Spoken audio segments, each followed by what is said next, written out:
Place that garnered headlines around the world 3 years ago, but has hardly been seen since because it is so dangerous. NewsHour science correspondent Miles O'Brien is our guide. 3 years after the meltdowns, the road to Fukushima is still a gauntlet of roadblocks and strict security checks. And inside the exclusion zone, it remains a post-apocalyptic landscape of abandoned towns, frozen in time. We were on our way to one of the most hazardous places on Earth, the Fukushima Daiichi nuclear power plant. The Tokyo Electric Power Company, TEPCO, granted the NewsHour permission for a rare tour inside the plant, where nuclear reactors melted down after the Great Tohoku earthquake and subsequent tsunami on March 11, 2011. In the seismically isolated and radioactively protected Emergency Response Center, we met the man in the hottest seat of all here, Superintendent Akira Ono. He runs an unprecedented decommissioning project that will not be done for decades. He prefers not to call it a cleanup.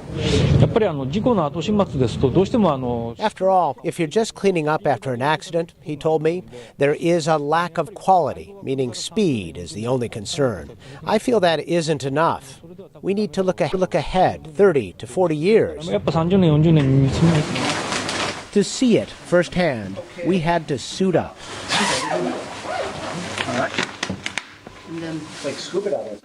We must also wear a full face mask and respirator for good measure. Resembling astronauts on the way to a fully fueled rocket, we donned special shoes and hard hats, then boarded a bus that would get us as close to the meltdowns as the laws of physics and common sense would allow us. Fukushima Daiichi, or number 1, was a complex of 6 boiling water reactors designed by General Electric.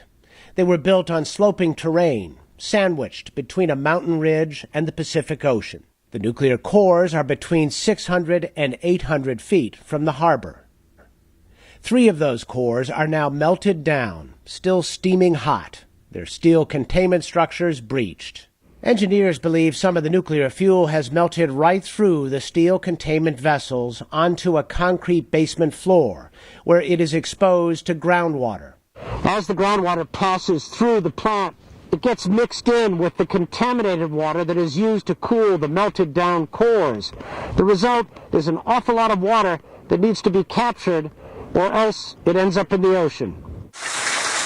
Each and every day, about 100,000 gallons of fresh groundwater seeps into the basements of the plant, where it becomes contaminated with a witch's brew of radionuclides. TEPCO is furiously trying to keep pace with the water. They finish a new 250,000-gallon holding tank here about every other day.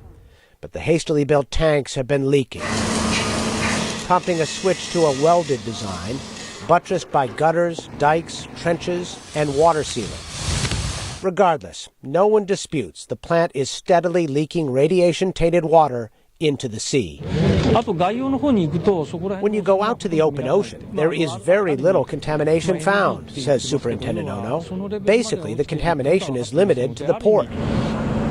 At the port, they are bolstering the last line of defense. This water shielding wall should be complete in September. Behind it is a system that injects a chemical into the ground that turns water into a viscous gel, stemming the flow to the sea. The company is also testing an idea to bury cooling pipes near the melted reactors to freeze the ground, making impermeable ice plugs and walls that would keep the clean and contaminated water apart. But all of this is clearly not sustainable. In about 3 years, they will run out of space for new water holding tanks. Then what? Masayuki Ono, no relation to the superintendent, is general manager of TEPCO's nuclear power division. We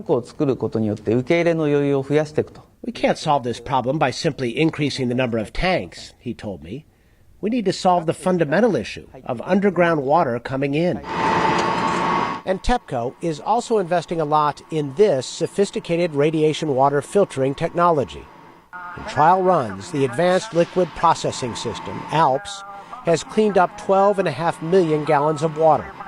ALPS removes cesium, strontium, and 60 other radioactive nuclides but not tritium. There is no practical way to filter out this isotope of hydrogen. 科学的なプロセスによって取り除くということは困難ですが、 It is hard to remove tritium with scientific methods, he says, but given its biological properties, it is a radioactive very limited risk. リスクの低い Nuclear engineer Lake Barrett worked for the U.S. Nuclear Regulatory Commission at 3 Mile Island in the wake. Levels would be so low at Fukushima that they would meet the international drinking water standards.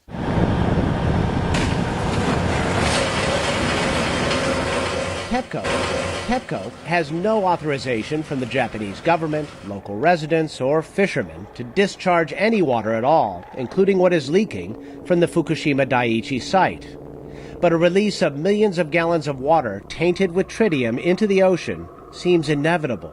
You can release it into the ocean in a normal controlled release, which is what I personally believe they ought to do. But they have to work through the fishermen and all the governors and all the social issues that have to be addressed through that. The long-term solution here is to remove and secure the nuclear fuel. At Unit 4, they have begun that process.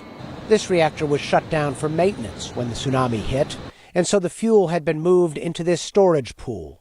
Even though the reactor was not running, during the worst of the crisis, hydrogen gas accumulated in the reactor buildings, causing a series of explosions. Debris rained down into the pool, landing on top of the stored fuel assemblies.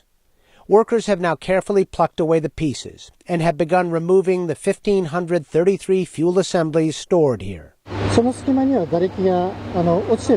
It's assumed that some debris fell through the gaps, engineer Takashi Hara told me. So far, we don't think it's anything that will cause the fuel to get stuck.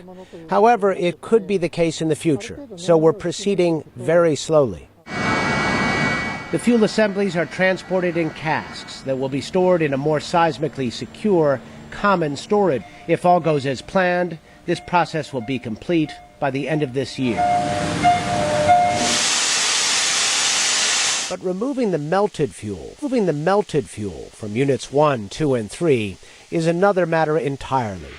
The radiation levels are simply too high for humans to ever get close enough to clean up. Even so, TEPCO is vowing to have the fuel debris removed from one of the reactors by mid-2020. But how? The only way to do that is to invent robots that can do the job. And that is precisely what they're trying to do. They're probably the most robotic society, there is on Earth. Now you have to take it to another level, to work in the high radiation fields and to do things that they've never done before.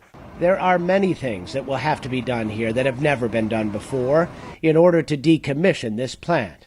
We'll need to incorporate more and more new things, Superintendent Ono told me. You can't brood on the past for answers. I want to take on the various challenges with a constructive attitude. Turn your hands over. Before we left, they carefully scanned all of us and checked the dosimeters that we carried along the way.